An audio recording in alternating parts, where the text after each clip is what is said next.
Renante. Renante. Asa mo ka? Sa imong Sa pundok bro. Ako, asa kuan, wala pa ko ingon nga ay pundok. sa wakay pundok. Sige, question. Doon sa mic, doon sa mic. Nabasahan ko sa Biblia. Ang nabasahan ako sa Biblia about sa Roma. Yung sabi ni Sir na mga, ano sa to Sir, katong mga paganismo. Okay. Kung mato tag paganismo, gusto ko tag paganismo, di ba nagsimba sila og mga libulto, larawan, di ba? Kung buhin ko tag paganismo, nganong og maingon mga kang Kristo, di kuan ang Katoliko, si Kristo nagsimba og libulto. Okay. Okay, so lahi ka topic, no? Pero pwede tabagon. Kasi daw sila. Kaya bisan basahon na kay Biblia din na, basa na to sa Exodo.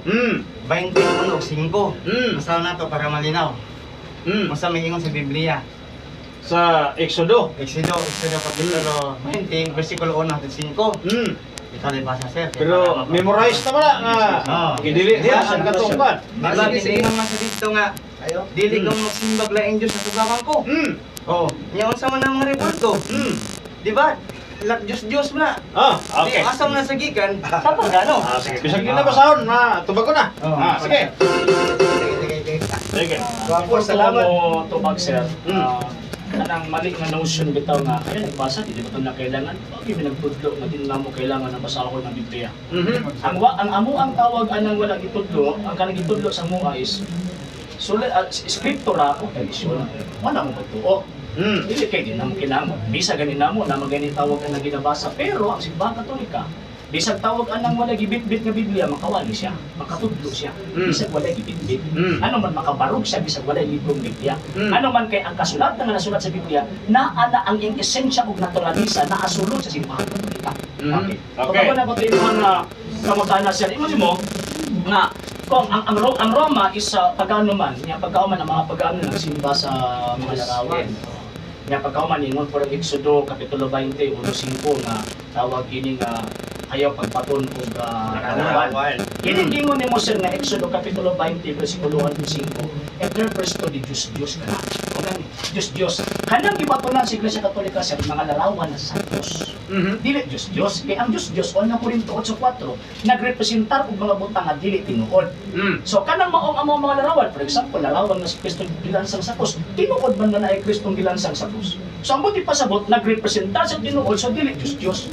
So kanang giingon sa tawag anang Biblia, Exodo 21:5 refer kana sa mga Diyos o wala kana sa simbahang Katolika. Number 2.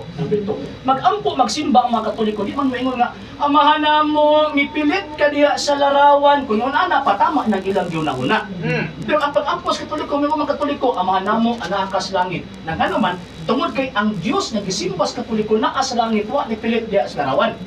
Kaya ang pagtuon Katolika, according to sa Quecumque, na tawag ini nga declaration na subay sa gisulat ni Saint Athanasius, mo pa niyan, now this is the Catholic faith, we worship one God. Okay. So ang buti pasabot ka na mga larawan simba Katolika, di na mga Diyos, ano man kay ang giilang Katoliko, ang giilang nga Diyos Katoliko, na mas lagi pa mamipilit sa larawan. Pero ang question, nganong ang Katoliko na may mga larawan? So ang atong tubag, tungkol kay ang daang testamento mismo, ang templo sa Diyos na ay mga larawan. Tawag ini nga 1 King chapter 11 verse chapter 6 verse 1 and 5.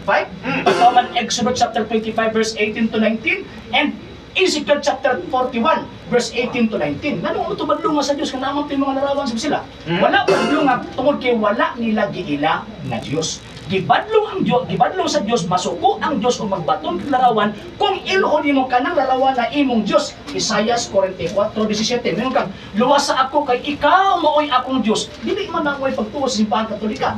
May bitaw mingon tag San Pedro ikampo mo kami. Tungod kay kanang larawan nagrepresenta na sa gilarawanan nga si San Pedro. Kung larawan namang giampuan, mingon tamig larawan ni San Pedro.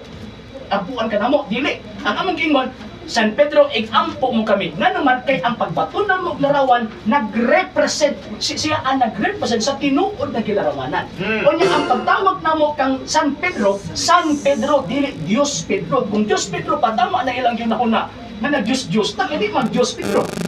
So, ang buti pasabot, ang pagtuong gitawag og Katolika, tinaw nagtudlo nga okay, ang Diyos nagdili sa mga larawan sa mga Diyos, wala na sa simbahan Katolika. Tuwa na sa mga Katolika. Pero hindi mo ng Diyos, Okay, magbuhat larawan Santos, nabuhat gani ang Diyos. Exodo 25:18. So, bot pasabot, okay na yung magbuhat og mga larawan, basta di lang imong ilong Diyos. Ba nagibuhat simbahan Katolika? Okay!